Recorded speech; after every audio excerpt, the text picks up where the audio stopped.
और आज हमारे साथ हैं केंद्रीय ऊर्जा मंत्री पीयूष गोयल जी। नमस्कार पीयूष जी। मैं आपकी तारीफ नहीं करना चाहता, लेकिन क्योंकि आजकल के जमाने में नेता की तारीफ करना भी एक लोग समझते हैं चमचागिरी है, लेकिन हर एक व्यक्ति से जब मैं बात करता हूं कि रिपोर्ट कार्ड अगर सरकार का ले और किस मंत्रालय ने अच्छा काम किया है, तो ज्यादातर लोग आपका नाम फर्स्ट 3 पोजीशंस में रखते हैं। क्या है, अगर आप अपनी सरकार की उपलब्धियां दे, क्या ये केवल आपके वाकई परफॉर्मेंस बदला है, या आपने इतने बड़े लोगों के सामने सपने रखे हैं कि लोग कन्विंस हो गए कि पीयूष गोयल वाकई कोई चमत्कार कर रहे हैं? क्योंकि हर 1-2 दिन के बाद मैं देखता हूं इतने गांवों को मैंने रूरल इलेक्ट्रिफिकेशन दी, इतने एलईडी बल्ब लगा दिए, इसलिए लोगों को लग रहा है कि पीयूष गोयल। तो क्या ये चमत्कार है या हकीकत है कि आप सरकार के नंबर 1, 2, 3 मिनिस्टर में जाने जाते हैं? मैं समझता हूं जिस दिन सरकार ने शपथ ली उसी दिन प्रधानमंत्री मोदी जी ने कुछ संकल्प लिए थे, कुछ आगे के काम करने की दिशा देश के सामने रखी थी और काम करने का ढंग भी देश को बताया था।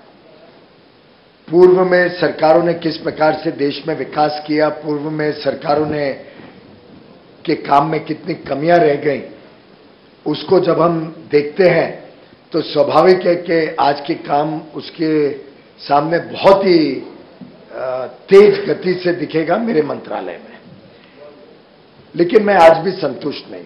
मुझे तो लगता है एक एक दिन जो जा रहा है वो उस गरीब की झोपड़ी में जहां बिजली नहीं पहुंची है, वो मेरे लिए अभी भी दर्द की बात है। इस सरकार ने पहले दिन से प्राथमिकता रखी है कि विकास गांव तक पहुंचे, गरीब तक पहुंचे। विकास का जो लाभ है वो समाज में जो अंतिम छोर पे लोग खड़े हैं उन तक पहुंचे। हम उस काम को ईमानदारी से करने में सभी जुटे हुए हैं। उसके अलग अलग पहलू होते हैं। वित्त मंत्री श्री अरुण जेटली जी ने इस देश में जिस प्रकार का व्यापक परिवर्तन दिया है, चाहे वो विमुद्रीकरण हो, चाहे वो जीएसटी हो, जिस प्रकार से आर्थिक अर्थव्यवस्था को उन्होंने इतना सुधार किया है।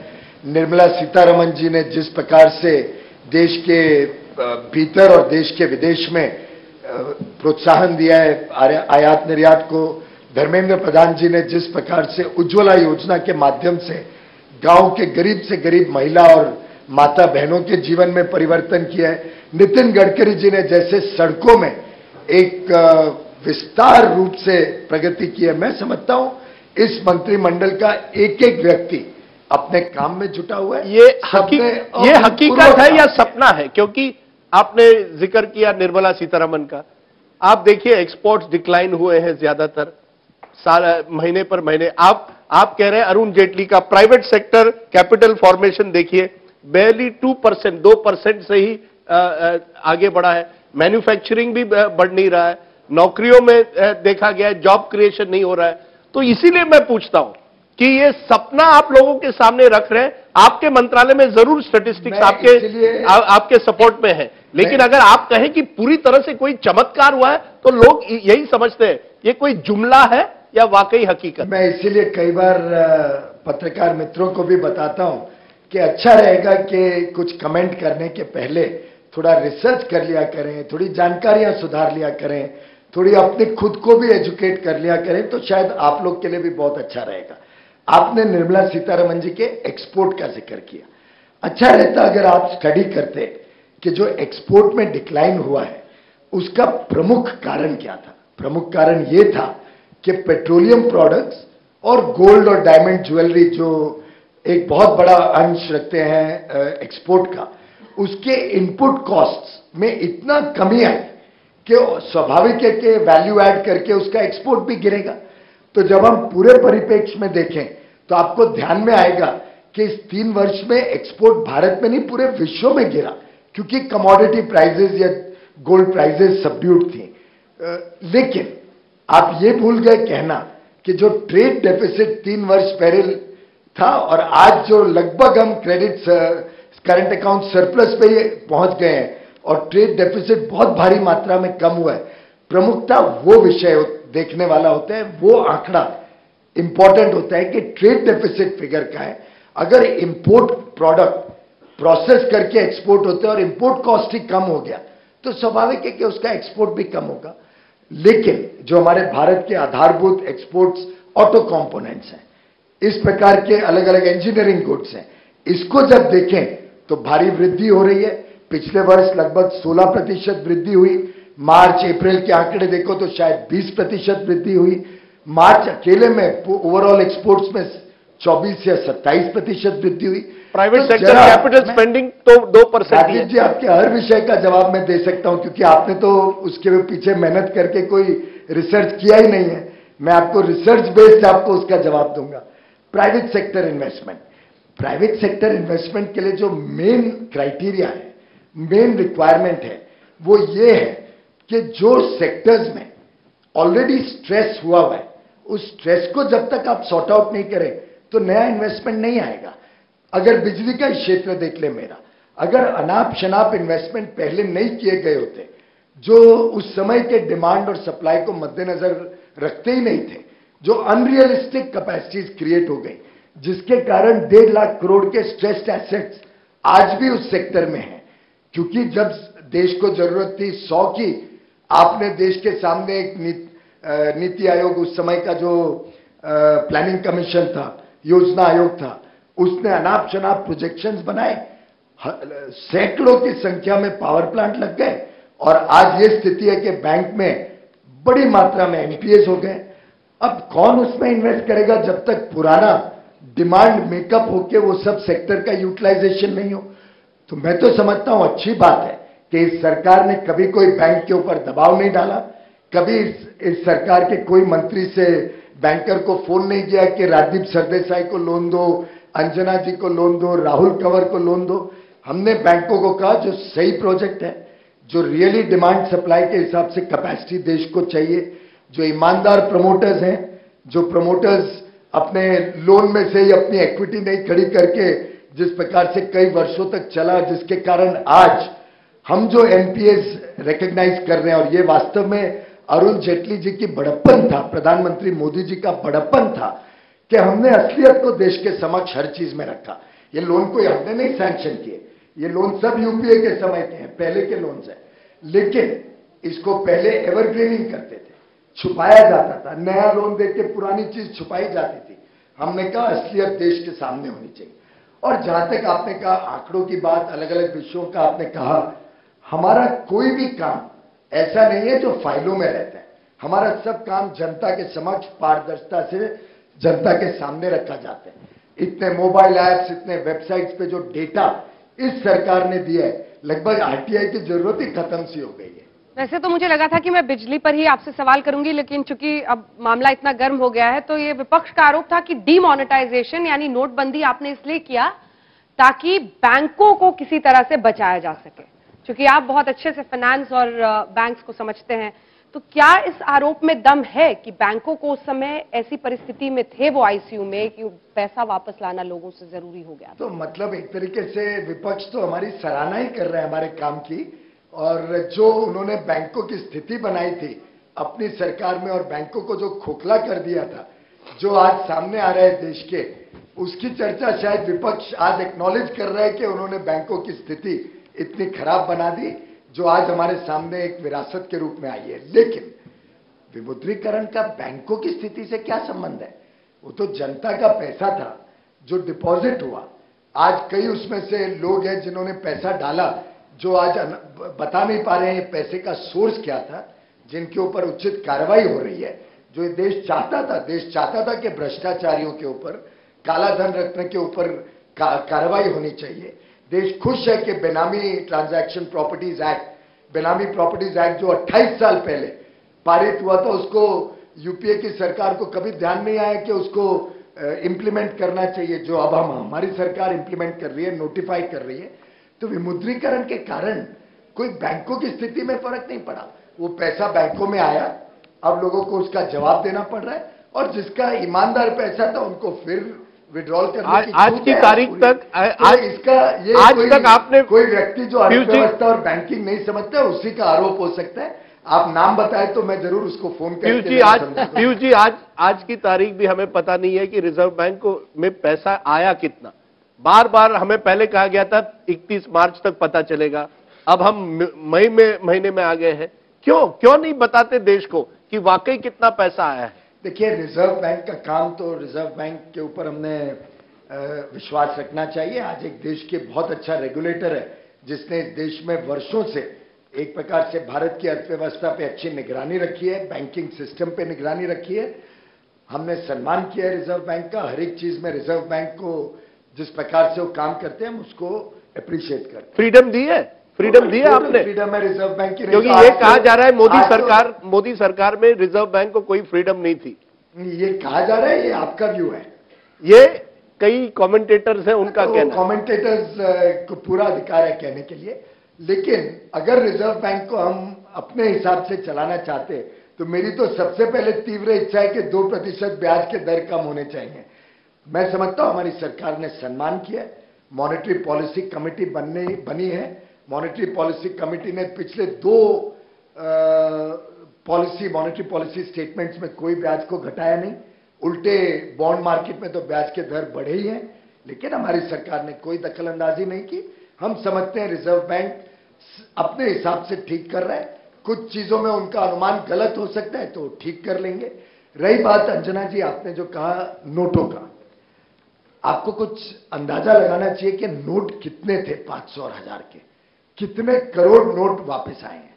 अंदाजन तो पता लग ही सकता है क्योंकि हमें मालूम है कितने नोट प्रिंटेड थे, मार्केट में थे। उतने नोटों का जो टेस्टिंग करना है, चेकिंग करना है, ये इतिहास में, और मैं भारत का इतिहास नहीं विश्व के इतिहास में ये काम कभी नहीं हुआ। ये तो एक प्रधानमंत्री मोदी जी जैसा निर्णायक नेता था और एक प्रकार से ऐसा नेता जो बड़े फैसले करने से झिझकते नहीं है और जो देश हित में है तो बड़े से बड़ा फैसला करने को तैयार है। जो उन्होंने इतना बड़ा फैसला सफलता से पारित किया, सफलता से पूरा किया और पूरे देश ने उनको आशीर्वाद दिया, समर्थन दिया। लेकिन ये करोड़ों नोट को गिनने की व्यवस्था ओवरनाइट तो क्रिएट नहीं हो सकती है। जो पहली व्यवस्था थी, जब पहले नोट गिने जाते थे, उस व्यवस्था से नोट गिने जा रहे हैं। वो जाली है, सही है, असली है, वो भी साथ के साथ चेक किया जा रहा है। तो हमें लगता है इंटरिम फिगर्स आरबीआई ने पहले दिए थे, committee of finance, standing committee of finance या पब्लिक अकाउंट्स कमिटी को भी दिए थे, लेकिन फाइनल फिगर्स वो पूरी तरीके से जांच पड़ताल करके जो फाइनल फिगर आता है वो देश के समक्ष रखेंगे जब वो तैयार हो जाएंगे। मुझे लगता है इसमें जल्दबाजी करना देश हित में नहीं होगा। पीयूष जी, जैसे जैसे हमारी लेबर वर्कफोर्स बढ़ रही है वैसे वैसे एक बहुत बड़ा चैलेंज है कि जो यंग लोग इस वक्त आपको देख रहे हैं इंडिया टुडे और आज तक, तो उनको नौकरियां कहां से मिलेंगी? आपकी सरकार का वादा था कि हर साल 1 करोड़ नौकरियां हम लोग इंश्योर करेंगे। ये जो लेबर ब्यूरो की रिपोर्ट आई उसमें 2015-2016 में लिखा कि 1,35,000 नई नौकरियां बनी। क्या आप मानेंगे कि जॉब क्रिएशन इस वक्त का एक बहुत बड़ा चैलेंज है? उसको मीट करने के लिए आप क्या करें? जॉब क्रिएशन, और मैं उसको थोड़ा सा अलग तरीके से देखता हूं, फॉर्मल और इनफॉर्मल वर्किंग अपॉर्चुनिटी, ये इस देश की ज्वलंत समस्या आज नहीं वर्षों से और शायद दशकों से रही है। पहली बात तो आपने 1 करोड़ का आंकड़ा कहां से निकाला मुझे नहीं मालूम, क्योंकि मैंने मैनिफेस्टो बनाते हुए भी मैं जुड़ा हुआ था, बाद में भी कई बार पढ़ा और 2 दिन पहले भी पढ़ा है। ये 1 करोड़ का आंकड़ा, ये आप लोग का बनाया हुआ आंकड़ा हो सकता है। हमारी सरकार और हमारी मैनिफेस्टो ने आंकड़ा ऐसा कोई नहीं दिया था। हमने जरूर मैनिफेस्टो में कहा था कि ये एक बड़ा बहुत इंपॉर्टेंट विषय है, बहुत जरूरी विषय है और इसके ऊपर हमारी सरकार पूरी तरीके से काम करेगी। और जो हमने 3 वर्ष में काम किया है मैं समझता हूं सराहनीय है। उससे लोगों को काम करने के अवसर बहुत मिले हैं और मैं इसके 3-4 आपको प्रमुख रीजनिंग के साथ आपको समझाता हूं। सबसे पहली बात तो अगर आप एनडीए 1 भी देखें, जब अटल बिहारी वाजपेयी जी की सरकार आई थी, तो पहले 3 वर्षों में बहुत बड़ा जॉब क्रिएशन का आंकड़ा, फॉर्मल आंकड़ा लेबर ब्यूरो के स्टैटिस्टिक्स में नहीं आएगा। वो इसलिए कि इतने बुरे हालत में अर्थव्यवस्था छोड़ी गई थी 1998 में, जो अटल जी को 3-4 वर्ष तो लगे उस अर्थव्यवस्था को सुधारने में। पीयूष जी, एक मिनट, आपने कहा कि वो जो 1 करोड़ का वादा था वो कहां से आया? 22 नवंबर 2013 को आगरा में भाषण देते हुए उस वक्त के गुजरात के मुख्यमंत्री नरेंद्र मोदी ने जब भाषण दिया, उन्होंने कहा कि अगर बीजेपी सत्ता में आती है तो हम 1 करोड़ नौकरियां देंगे, जो यूपीए की पूरी सरकार पिछले 5 साल में नहीं। ठीक है, fair comment, I can accept that. मैं तो मैनिफेस्टो पढ़ा था, मैंने एक आपने पूछा कहां से आया तो मैंने बताया, पर मैनिफेस्टो के हिसाब से नहीं। पर ठीक है, 1 करोड़ क्या, हमें ज्यादा ही करना चाहिए और उसके लिए हमने काम भी किया और उसका मैं आपको बताता हूं सफलता भी कैसे पाई है। तो पहले 3 वर्षों में तो अटल जी को भी 98 to 2002 और 2001 तक लगभग अर्थव्यवस्था सुधारने में पूरा फोकस करना पड़ा, क्योंकि अर्थव्यवस्था नहीं सुधरेगी तो बाकी आपके सभी कार्यक्रम विफल होंगे। आज हमें संतोष की बात है कि भारत की अर्थव्यवस्था मजबूत है। पूरे विश्व में सबसे तेज गति से बढ़ने वाली बड़ी अर्थव्यवस्था आज भारत है। हमारा इन्फ्लेशन जो डबल डिजिट में महंगाई का आंकड़ा था, आज 3%, 3.25%, 3.09 था लास्ट आंकड़ा। महंगाई के साथ साथ जुड़ा रहता है ब्याज के दर। ब्याज के दर में रिजर्व बैंक में भी कमी आई है और मार्केट बोरोइंग्स में तो बहुत बड़े रूप में कमी आई है। अभी एनटीपीसी ने मसाला बॉन्ड रेज किया यूके में, लंदन में रुपए में लोन लिया, रुपए में, नॉट इन डॉलर्स, तो 7.25% में, 7.25%। मतलब पूरा विश्व आज भारत की अर्थव्यवस्था को इतना मजबूत मानता है कि डॉलर छोड़ो रुपए में 7.25% पे देने को तैयार है, डॉलर हेजिंग मान के, क्योंकि उन्हें मालूम है कि डॉलर भी आज बहुत ज्यादा एप्रिशिएट नहीं कर पाएगा इस मजबूत अर्थव्यवस्था के सामने। जो हेजिंग कॉस्ट 8% तक गया था, आज 3-3.5% पे रुपी डॉलर हेजिंग हो सकती है। करंट अकाउंट लगभग सरप्लस पे आने के है। घाटा, वित्तीय घाटा जो कमिट किया था 3.5%, 3.5% रहा, इस वर्ष 3.2, अगले वर्ष 3% पे ले आएंगे। ये सब करते हुए आज साथ साथ में हमने फॉर्मल एम्प्लॉयमेंट सिर्फ नहीं, कैसे देश में अन्य प्रकार से लोगों को आत्मनिर्भर बनाया जाए उस पर बल दिया। आखिर कौशल विकास क्या है, हमने व्यक्ति को अपने पैर पे खड़े करने के लिए मजबूत बनाया। आखिर मुद्रा योजना में अगर 3 लाख करोड़ से भी अधिक लोन दिए गए और लगभग 7 करोड़ लोगों ने इसका लाभ लिया। 7 करोड़ मुद्रा लोन, थोड़ा बहुत डुप्लीकेशन हो सकता है, किसने पहले वर्ष लिया, दूसरे वर्ष भी लिया, पर औसतम लगभग 50,000 रुपए का लोन। अब यही लोग पहले साहूकार के पास जाते थे, लोन लेते थे और 4-4, 5-5% ब्याज देते थे। आज 1% से भी कम महीने के ब्याज में बैंक से उनको बिना कोलैटरल के, बिना कोई गारंटर के लोन मिलता है और इसमें से लोगों का व्यापार बढ़ रहा है, लोगों को नौकरियां करने के लिए सिर्फ दौड़ नहीं लगानी पड़ती है, लेकिन अपने पैर पे खड़े होने के लिए कोई मेसन बनता है, कोई कारपेंटर बनता है, कोई लाइन्समैन बनता है। मेरे विभाग में देख लीजिए, सौर ऊर्जा इतने बड़े तेज गति से, विंड पावर, सोलर पावर, इस सब पे हमने फोकस किया है। लाखों लोगों को इसमें नौकरी मिली है, पर ये कोई जॉब नहीं है। ये सोलर इक्विपमेंट लगता है, कॉन्ट्रैक्ट इशू होते हैं। दीनदयाल उपाध्याय ग्राम ज्योति योजना और आईपीडीएस के तहत ग्रामीण और शहरी क्षेत्र में बिजली की व्यवस्था सुधर रही है, उसके बारे में तो कोई, मुझे लगता है कोई डिबेट नहीं है। ये कैसे सुधरती है? इन्वेस्टमेंट हो रहा है, 1.25 लाख करोड़ रुपए लगने वाले हैं इस व्यवस्था को सुधारने के लिए। लाखों लोगों को उसमें काम करने का मौका मिलता है। अब ये आंकड़े आपके लेबर स्टैटिस्टिक्स में नहीं आते हैं, लेकिन ये आंकड़े वास्तुस्थिति है और इसका प्रमाण अगर कोई मांगे तो आप जाके किधर भी पता करिए, सब आजकल रोते हैं, बोलते हैं कि आजकल मेरे घर में कोई, मैं किसी को डोमेस्टिक हेल्प के लिए लेना चाहता हूं तो 15,000, 20,000 के नीचे कोई आता नहीं। कोई कॉन्ट्रैक्टर बोलता है मैं कैजुअल लेबर लेने जाता हूं तो 500 रुपए से कम कोई मेरे पास काम करने को नहीं तैयार है।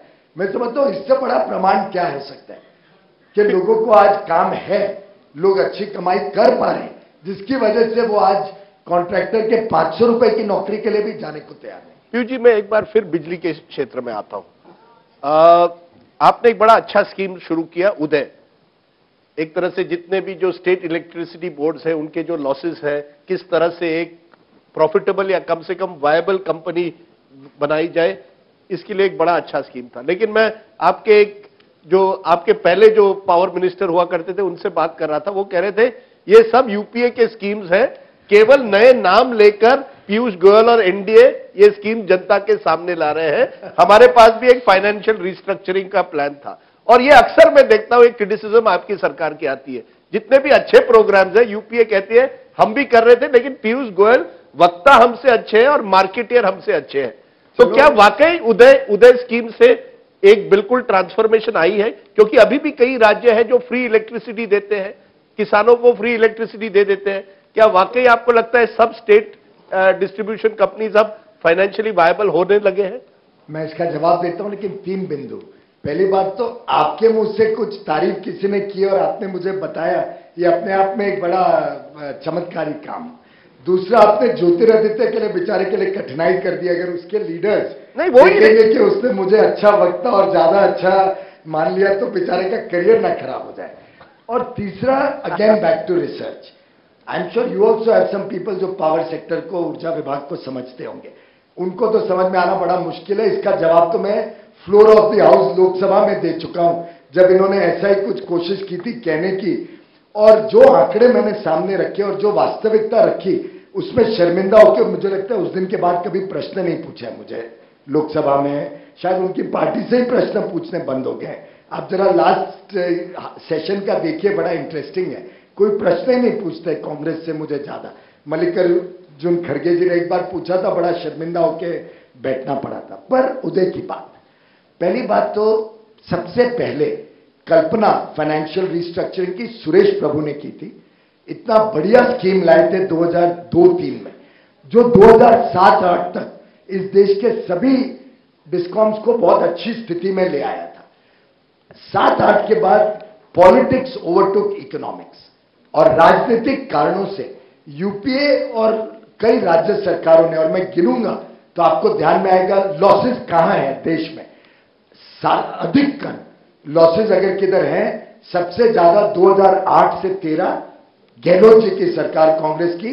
इतना अच्छा डिस्कॉम को सत्यानाश कर दिया गहलोत जी ने। उत्तर प्रदेश, मायावती जी और अखिलेश जी की सरकार ने 10 साल में उत्तर प्रदेश को खोखला बना दिया।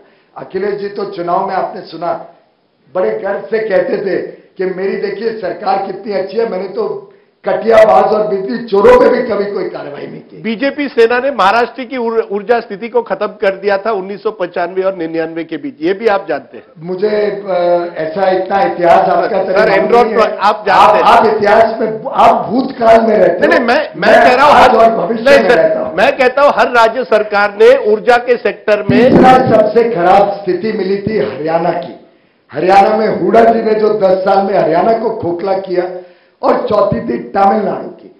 आप पता लगा लीजिए, ये 4 मेन स्टेट्स थे जहां अधिकांश लॉसेस थे। बाकी स्टेट की स्थिति नरम गरम जैसी थी, कुछ अच्छी थी कुछ बुरी थी।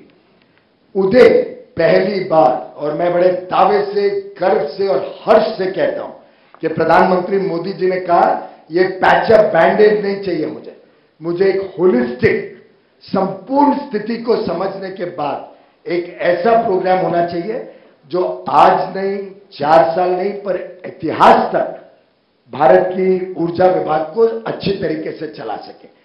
मैं आपको ज्यादा डिटेल अभी बता सकता हूं, उस पर तो मैं 2 घंटे भी भाषण दे सकता हूं अगर आप चलाने को तैयार हो।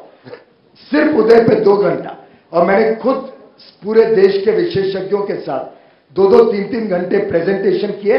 72 पेज की एक प्रेजेंटेशन, उदय प्रेजेंटेशन, आप इस प्रोग्राम के बाद गूगल करके, मैं चाहूंगा आप पढ़ें और मुझे फिर एक बार इंडिया टुडे पे बुलाएं, टीवी पे, या इंटरव्यू ले। मैं उदय पे जितना आपको सवाल है कर सकता हूं, लेकिन होलिस्टिक रिफॉर्म और पास्ट को सुधारना, आज के दिन क्या क्या काम करना पड़ेगा वो सुनिश्चित करना, और भविष्य में स्थिति कभी निर्माण ही न हो पाए ऐसी, जिसको कहते हैं हार्ड बजट कंस्ट्रेंट, एक हार्ड स्टॉप, क्या नाउ एंड नो फर्दर, ऐसी स्थिति उदय ने देश के समक्ष रखी है। डिस्कॉम सब भली भांति समझते हैं कि अब कोई नुकसान किया तो राज्य सरकार को बजट से भुगतान करना पड़ेगा।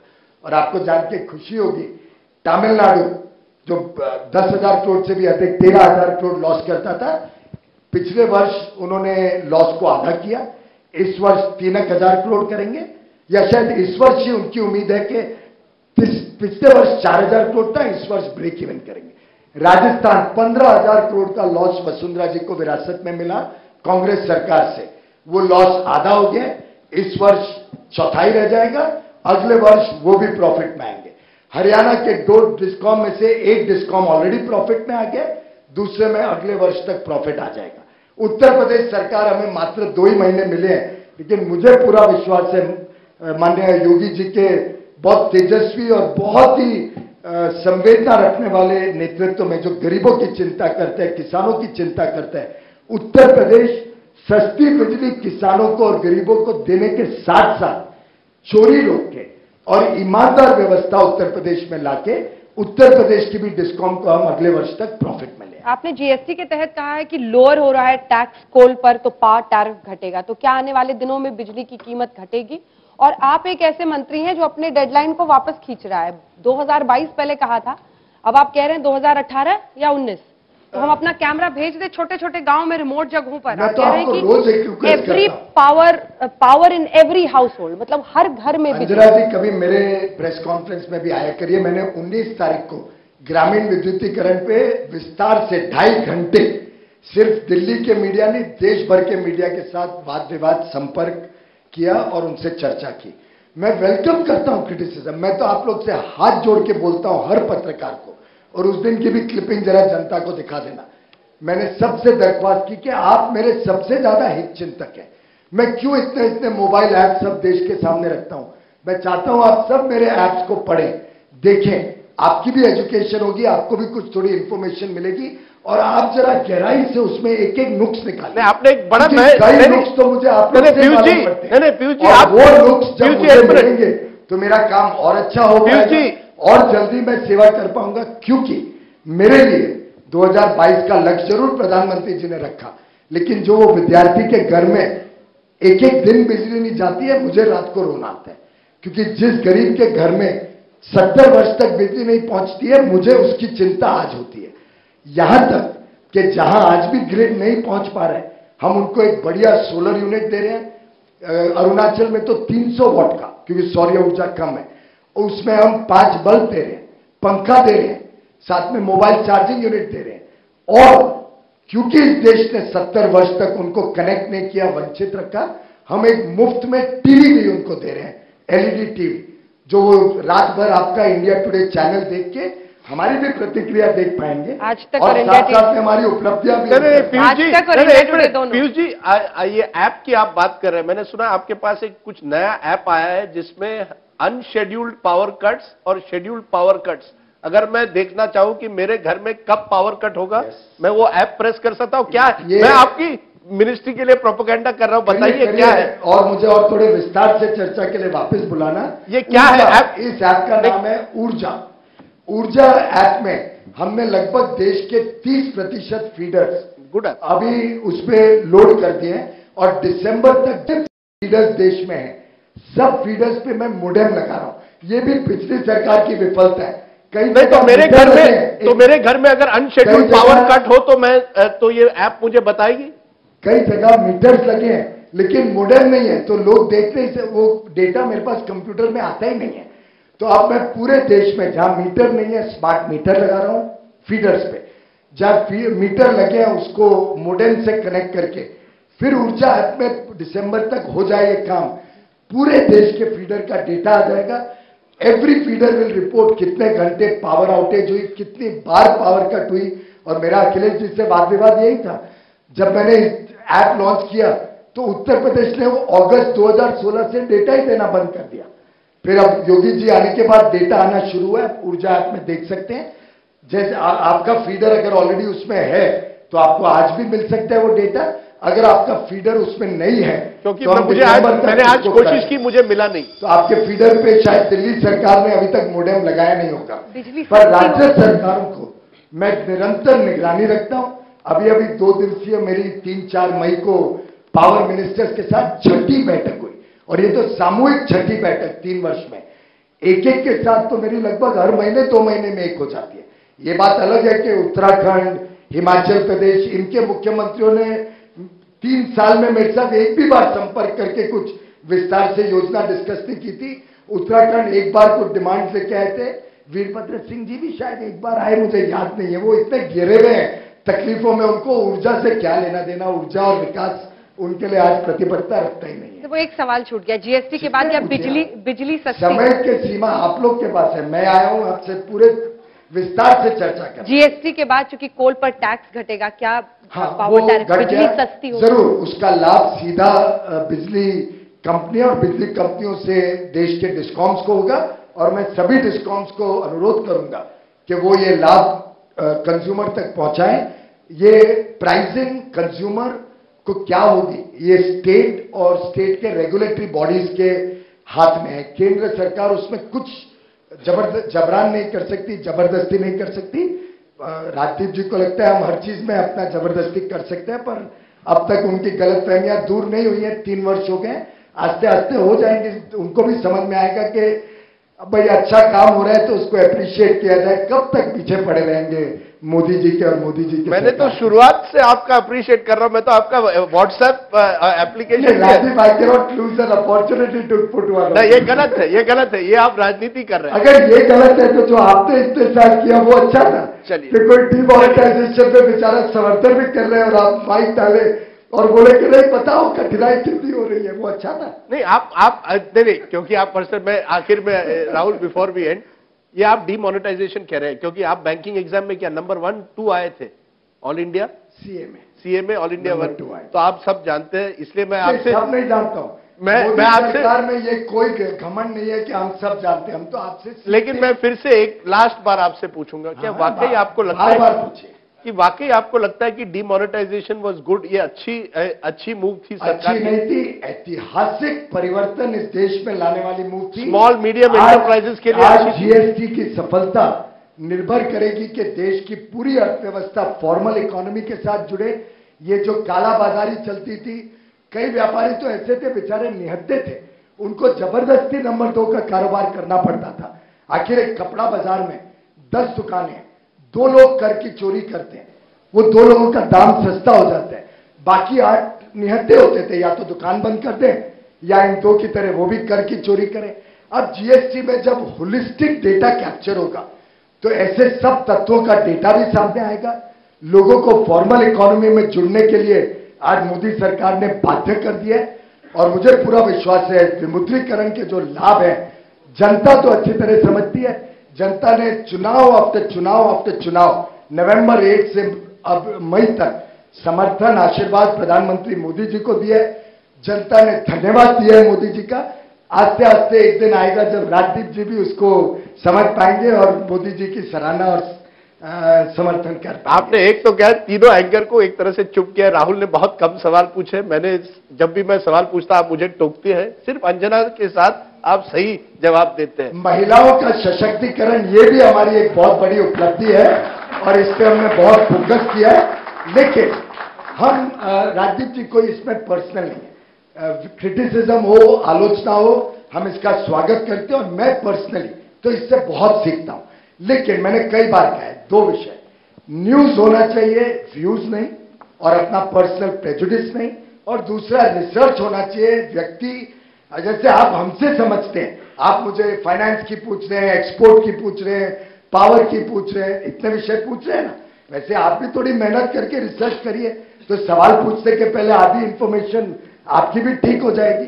Mr. Goyal, welcome. And as we look at the 3-year performance of the Modi government, the one thing that I was going through the India Today magazine review, and the one thing that stood out to me is that while banks are now flush with liquidity, and you've got so many friends in corporate India, and the one charge earlier when Manmohan Singh was at the helm was that they're not investing because of policy paralysis, no clear direction. However, if you look at the rate of corporate investment currently, it's down to under 10%. The peak was 16% in 2007-2008. So despite the Modi government having an image of being pro-business, pro-corporate India, despite that, they may say they are friends with you, but they're not putting their money where their mouth is. First of all, I'd like to clarify, the Modi government is for 125 crore people of India. We are not pro-government, pro-business or pro-one or the other. If at all we are pro-anybody, we are pro the people of India, we are pro the poor of India. We want to see that the development benefits reach the last man at the bottom of the pyramid. The man who deserves the nation's resources first, what Pandit Deendayal Upadhyaya had articulated as Antyodaya. Second, even if you look back, it was up to 2002 that we saw the cycle suffering the legacy that Vajpayee ji inherited. 2, 3, 3, 4, we saw economic growth reach unprecedented levels. 8.4% we left the economy, inflation at 4.2%, current account surplus for 3 years, and fiscal deficit at a very nominal 3.5%. The benefits of that the UPA 1 was able to enjoy. There was a global boom between 2004 and 2007-8. Moment things got tough, the UPA collapsed in its performance. It's as they say, when the times are tough, you really know, you can differentiate between a man and a boy. We saw that they were not even boys, they were probably infants or toddlers. What did they do? They let the fiscal deficit slide from 2.9% to 6.1%. They allowed inflation to have a runaway double-digit inflation in the country. They pump-primed the economy with borrowings of the government, which gave an artificial halo of growth and development. And as they say, we had unprecedented growth 2004 to 9. It was on the back of the legacy that they got and the fact that they pump-primed it, but without bothering about the long-term impact on the economy. And then when come 2010-11, the problems that they had created started coming to the fore, and the world started seeing this kind of indiscriminate bank lending, this kind of profligate spending, this kind of absolute fiscal mismanagement cost the country so dear that between 2010, 11 and 14, this country's economy went through one of the worst phases. We almost were reminded of 1991. But this is the past, sir. You've been in power now for 3 years. So we took that period to create a structural framework in which we've improved every macroeconomic parameter. As I said in an earlier question raised in the show, unless you sort out the bad loans problem, unless you sort out the inherited stalled projects, no sensible man is going to invest more money into that. And what we inherited was indiscriminate lending, often dictated by the powers that be in Delhi. What we inherited was banks sitting on evergreen loans given during the previous government, which were all bad, many of them dud, but were not recognized, were being hidden in the books of the banks. This government had the audacity and the ability to take firm decisions, to allow the reality to come out in the fore, so that we can differentiate between good borrowers, bad borrowers, and that is a call bankers will take. Government ever calls up to give a loan or not to give a loan, unlike what was happening in the past. Could I ask you, I know you don't like sound bites, but I'm going to ask you in 3 sound bites, the 3 weaknesses. Because if anyone is hearing you, they will think that you have created a Garden of Eden in India. And 3 years, you will also accept, is not enough to create a Garden of Eden. So if there are 3 weaknesses, what would be the 3 biggest weaknesses or failures of your government as of today? Would it be agriculture, as many are suggesting, your failure really to bring in the execute agrarian reform? Would it be jobs, a point that Rahul raised in our earlier Hindi show, that you have not been able to create the kind of jobs you want? Or is it social cohesion, which your critics say you have not been able to achieve? First of all, Rahul, I never said we have not been able to create the type of jobs. No, I said Rahul raised it, the issue of jobs. But I responded to that very well, so no question of that being my weakness in the first session. Okay, so what are your weaknesses? They have actually created more opportunities. You can't get a fellow for 500 rupees. That is what people are crying. Contractors and ladies are crying. We can't get a person to work in a... So you believe you believe job creation is not a weakness? I don't think so. In fact, what we have done is made people self-reliant, skilled people, and made them have an income opportunity. Agriculture doesn't have to be a formal job in a government. Agriculture is a weakness. Agriculture is a weakness. 2 years of drought in our very first 2 years, and despite that, there were no food grain shortages. Prices were not allowed to have runaway increases like in the past. There was a problem of dal because it took time to get that sorted out to have new plantation. Now even that is not a problem. We've been able to bring down the prices of pulses also in big measure. Inflation overall has come down from 12% CPI to 3%. So in every respect, if you ask me, creating a robust economy, creating welfare for the poor. Social cohesion a weakness? Not at all. In fact, there's been no riot or anything of the sort that you used to keep talking about and crying Not about. talk about, there was a riot. I must tell you the three weaknesses. Yeah, and I'm not very sorry for those three weaknesses. Yes.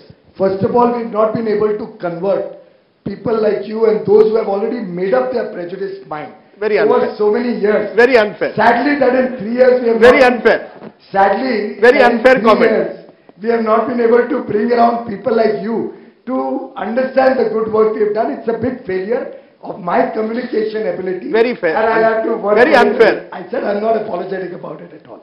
So I'll have to work on my communication skills to be able to show even those people. I'm only who have asking certain questions, minds. sir. My job is to ask मैं तो questions. जवाब दे रहा हूँ उसका कि मेरा failure है कि मैं I could not communicate and get the naysayers to have confidence in this country, to have confidence in our jawans, to have confidence that our borders are secure, to have confidence that that man who gave up his life for the country is precious for this country, not terrorists whom some people still continue to support and continue to hold a brief for. I think that's a big failure of our government. I do hope we'll work more to communicate to those naysayers and get them to see the good work that has happened.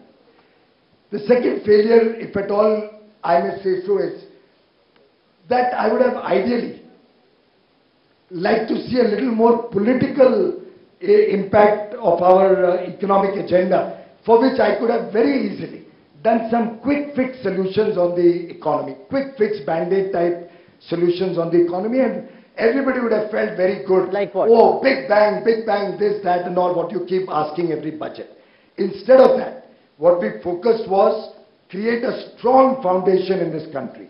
Create a foundation which may not give you results in the first year or second year, but will hold this country in good stead for decades of development. Just like I explained in Uday. I could have done Uday, given a few grants to all states and temporarily made their balance sheets look good. I said no. Central government will not give 1 rupee. Be self-sufficient. Pay for the pain you have caused yourself. And therefore, it's like giving a naughty boy a toffee. You give him a toffee, he'll continue to be naughty. We said no toffees in this government. We'll do what is right and in national interest. Some may call it a failure that we were not politically wise.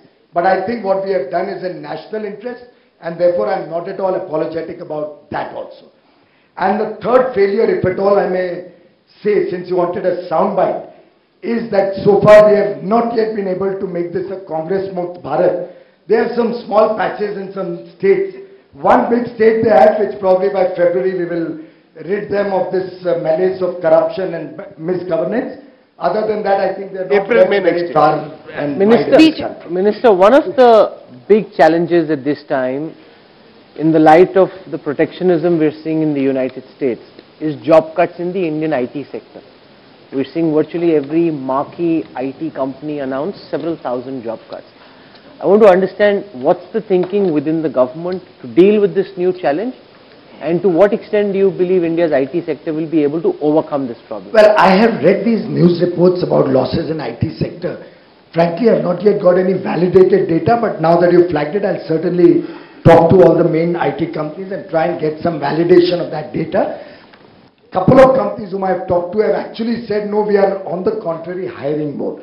TCS, for example, has indicated that they are hiring more. So I'll have to find out where these stories emanate from, because I have not come across any credible data on that. Point two, the United States also, Nirmala ji just clarified in her press conference yesterday, they are improving their system of H-1B visas. There is no reduction. So it's not as if there is any great loss of jobs anywhere. If they have been misusing, any companies misusing the system of the past, every government has a right to correct it. And I'm sure Radip will agree with that. We are also trying to correct so many of the wrongs that we inherited from the previous government. So I think every government, a duly elected democratic government, should serve their people and their national interests. And if some people were cornering visas, like was alleged by some American authorities, by applying for more than they need, so that in a random lottery their chances improve, that clearly is something, if they are setting right, I think is in the interest of that country and good governance for everybody. Having said that, to my mind, you must also bear in mind, and this also in a way relates to formal jobs versus employment or working opportunities. The world is changing. Technology levels are changing. Today they are talking of driverless cars. Tomorrow they may talk of teacherless schools. Who knows? The world is evolving so fast.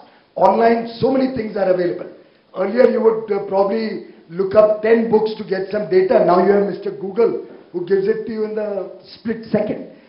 With evolving technology, just like Mr. Bill Gates said in our Niti Aayog transformational lectures, the nature of jobs, the nature of job creation, nature of employment, and particularly formal employment is going to change. I think the IT industry in India should look at this evolving technologies as an opportunity, not a challenge or a crisis. Anjana. An opportunity to bring in newer ways of doing things, to bring in high tech to India, upgrade our skills rather than being just BPOs and body shopping jobs. Let's look at high value paying jobs for Indians. Okay. P. Chidambaram says that his son is being targeted by your government. He says these are times when secularism is derided, dissent is treated as some kind of sedition, questioning the army chief or the RBI chief is seen as anti-national, and therefore he talks of a pressure in the country in which anyone who speaks against the government is actually being targeted, and so his son is being targeted. Actually, I've already responded to that earlier. He does write a column which comes, I think, in 1 or 2 papers, but I don't think anybody takes his columns very seriously. I don't think a single column of Mr. P. Chidambaram has set the Yamuna on fire. To the best of my knowledge, it is a case of sour grapes. This government does not and will not interfere in any investigation process. Everybody will have to answer for his actions. After all, if FIPP clearances are given to a number of companies and very closely linked to that, payments are going to be made to a company linked to the family of the person finally responsible for those clearances, questions will be asked. And I think under the garb of secularism, under the garb of so-called dissent, the world and this country has suffered a lot. That just because he gives this allegation doesn't mean we will put pressure on investigating agencies, or don't take action on these wrongdoers, because then secularism will get affected. I don't know since when corruption had any link with secularism. And just because you want to paint us as not secular, you don't expect us to be able, or anybody in this country, to accept your corrupt acts as a given. So we are ending. Let me congratulate you. You raised the issue of corruption, the fact that you've done transparent auctions. You've not mentioned it, but it deserves to be mentioned as one of your great achievements. See, I'm being very nice to you. And over the last 45 minutes, you've dazzled us with your auditory, which clearly means that you have a big future. But I want you to end, therefore, with a slogan for the 2019 elections. Since you were involved in the 2014 advertising and marketing campaign of the BJP very closely, what is your slogan going to be for 2019? From Achhe Din, where does Piyush Goyal and Piyush Pandey, who was your advertising guru, who were framing this campaign, what is it going to be this time? Well, we'll let you know in due course. I don't think as yet we have gone to 2019 or preparing slogans for 2019. As of now, the country and the people of India stand solidly behind Prime Minister Modi. They appreciate the good work he has done over 3 years. They appreciate the fact that this is a scam-free government, working transparently, introducing good governance into this country, working to serve the poorest of the poor, the socially marginalized sections of society who've been deprived of development for 7 decades in large measure. And I think the people of India stand behind Mr. Modi's efforts, appreciate the good work he's doing, and that redoubles our effort and our commitment to work even more, to work even better, which is what encourages us to advance our targets from 2022 and see if I can get power to every home in this country by 2019. Not linked to the election, but because every day lost is one more day of darkness in that poor man's house. I can't tolerate that. Minister, and I've said this internationally. I've asked the UN also to consider advancing Sustainable Development Goal number 7, access to affordable and clean and reliable power, instead of 2030 to much earlier. Because in my view, power is the fulcrum. Power as in electricity or energy is the fulcrum around which poverty can be eradicated in a country. Minister, very briefly and in conclusion, one of the war cries of the Modi campaign was that the government has no business to be in business. 3 years into NDA 2, Do you really believe you've done enough to be able to fulfill that promise? And what more do you think will be done in the 2 remaining years? First of all, on all of our actions, may I venture to say that while we have done a lot of work, this is one government that doesn't sit on its laurels, that doesn't derive satisfaction that, oh, out of 18,500 villages, I've already taken it to 13,500 in less than 60% of the time. I don't derive satisfaction from the fact that I've made the country coal surplus, power surplus. It's available throughout the country at very reasonable prices. We are now in peak hour. Have a look at the Vidyut Prabha. You'll find it may be available at 3 rupees or so. I don't take satisfaction that transmission has increased so much, solar has increased 370%. I don't take satisfaction. I still have the urge that we have to do a lot more. And I think that is the strength of this government. We have a government where each one of us but in this believes sector, not that much there's has a been lot more to do. This country has to be made a superpower. This country should be in the Committee of Nations right at the top. And we still continue to believe that the journey is long.